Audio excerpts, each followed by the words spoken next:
La chronique politique du Grand Journal, vous le savez, le mardi, vous avez rendez-vous avec Alexis Lacroix. Bonjour Alexis. Bonjour Steve. Merci d'être avec nous. Heureux de Je vous rappelle, retrouver. Alexis, vous êtes le directeur de la rédaction d'ActuJ, dont le nouveau numéro sortira en kiosque après-demain. Focus d'abord avec vous Alexis sur ces tensions diplomatiques entre Israël d'une part et la France, le Royaume-Uni et le Canada d'autre part. 3 derniers États qui menacent l'État hébreu de sanctions si celui-ci ne met pas fin aux nouvelles restrictions imposées à l'aide humanitaire dans la bande de Gaza. Alexis, jusqu'où Paris, Londres et Ottawa sont-ils prêts selon vous à aller pour contraindre Jérusalem ?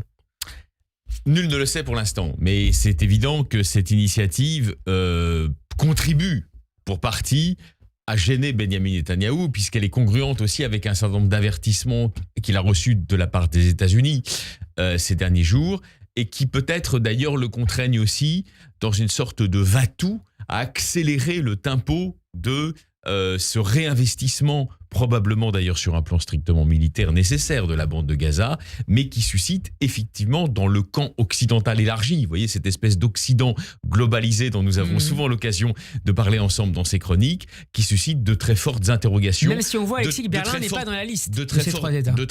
On va justement en dire un mot dans un instant, qui suscite de très fortes interrogations, de très fortes perplexités et même de très évidentes et explicites critiques. Alors justement, pourquoi Berlin n'est-il pas dans la liste ? Parce que c'est une bonne nouvelle pour Israël. Ça ne veut pas dire que Berlin va dire oui à tout dans les semaines qui viennent. Mais en revanche, effectivement, la ligne de Friedrich Merz, qui est une ligne qu'on peut qualifier, si vous voulez, de vraiment occidentale désormais, c'est une ligne à la fois de rupture nette des ambiguïtés passées, je pense notamment de l'ère Merkel, vous voyez, avec la Russie de Vladimir Poutine, mais c'est aussi une ligne que l'on peut qualifier pour dire simplement les choses, de défense des démocraties. Et donc, à cette aune, effectivement, l'État d'Israël est privilégié. Je vous avais lu récemment les déclarations au moment de son investiture, après sa difficile élection, mais enfin, il est quand même en place maintenant comme chancelier.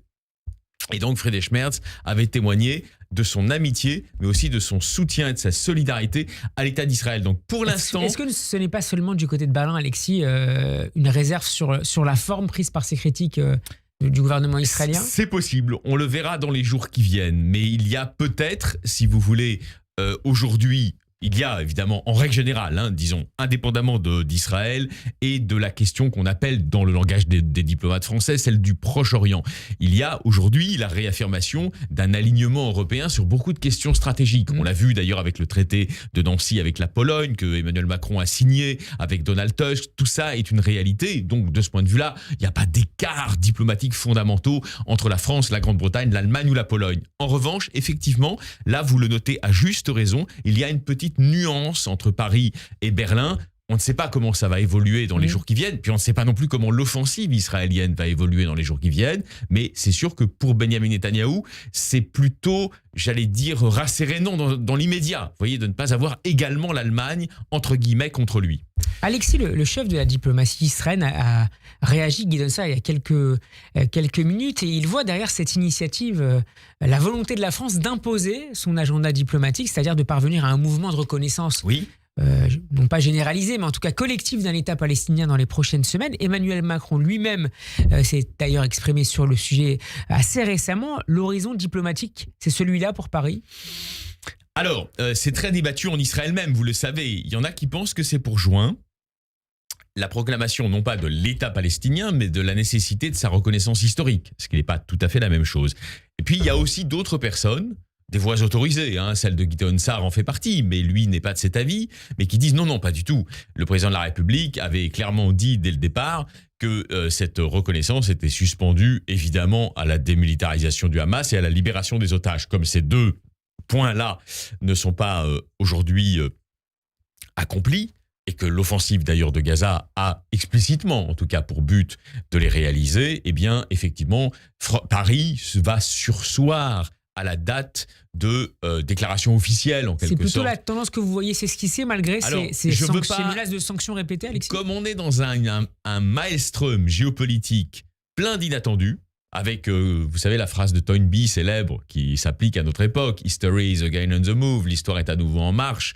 Il faut faire très attention aux assertions trop définitives. Mais effectivement, moi, à titre personnel, ce que je sens plutôt, c'est une France qui ne va pas prendre le risque, là, dans les 2 semaines qui viennent, d'acter cette reconnaissance, alors même que les conditions que le président de la République lui-même avait émises pour le faire ne sont pas toutes réunies. Alexis Jean-Noël Barrot a rappelé, le ministre des Affaires étrangères français a rappelé ce matin que Paris envisageait sérieusement la suspension de l'accord d'association entre Israël et l'Union européenne au nom d'éventuelles violations par Israël de l'article 2 de cet accord qui porte très précisément sur le respect des droits de l'homme. Ça serait une décision diplomatique d'une rare importance et un tournant majeur. Oui, et d'une rare gravité. Je ne pense pas qu'on en soit là. Je pense aussi, mais peut-être sous-estimer la détermination du Quai d'Orsay, qu'on en est plutôt aux mesures dilatoires, aux menaces verbales, comme on dit, vous voyez. Mais je ne crois pas qu'on en aille jusque-là, tout au moins dans l'immédiat. Mais c'est vrai qu'il y a, vous le sentez monter de tous côtés, il y a dans l'Occident globalisé une désapprobation qui commence à grandir vis-à-vis de cette opération-là. Vous voyez, pas vis-à-vis de la politique israélienne dans sa globalité, mais vis-à-vis de cette opération-là. Donc, on ne peut pas ne pas penser que d'une façon ou d'une autre, si elle devait se poursuivre, cette opération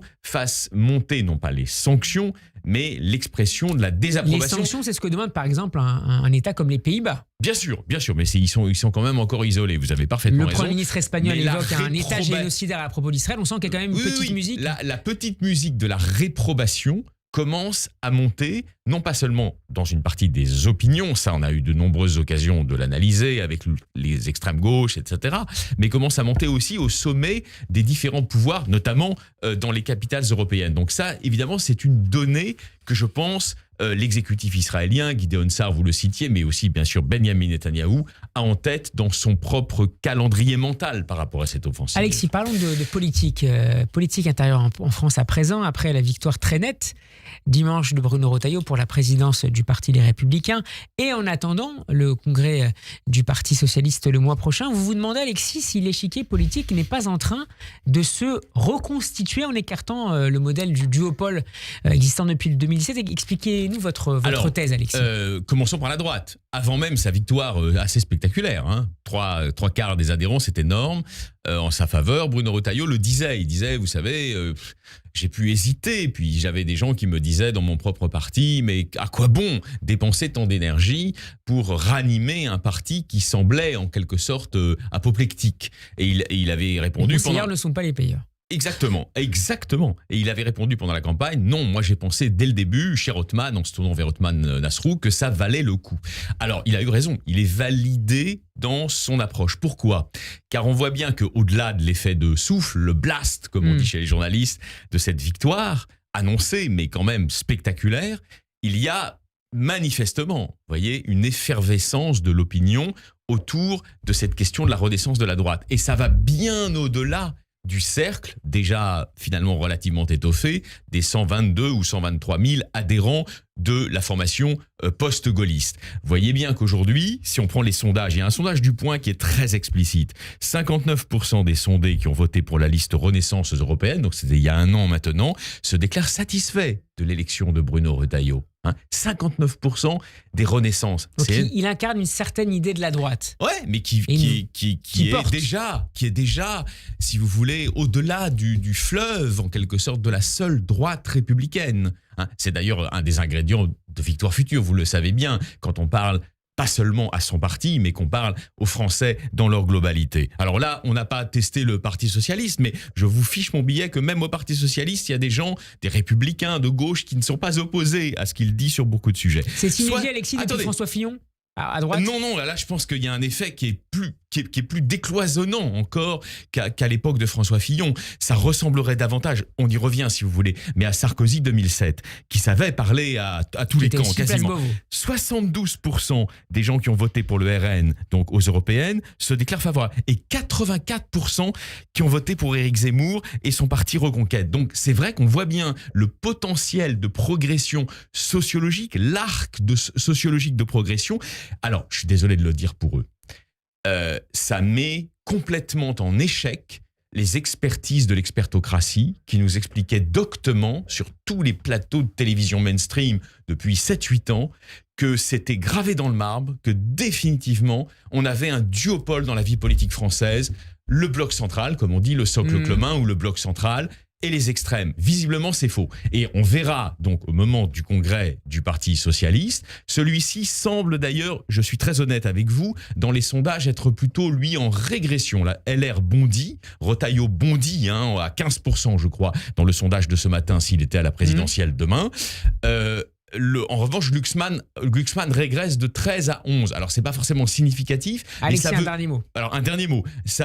Ça veut dire qu'il y a une quatrième famille, en quelque sorte, qui cherche à se réautonomiser par rapport au duopole qui nous apparaissait comme un glacis soviétique quasiment. C'est le Parti socialiste. Merci. Alors, juste vraiment 30 secondes. Tout va dépendre de la ligne choisie au terme du congrès du 15 juin prochain. À suivre. Merci beaucoup, Alexis, d'avoir été avec nous. Bon après-midi.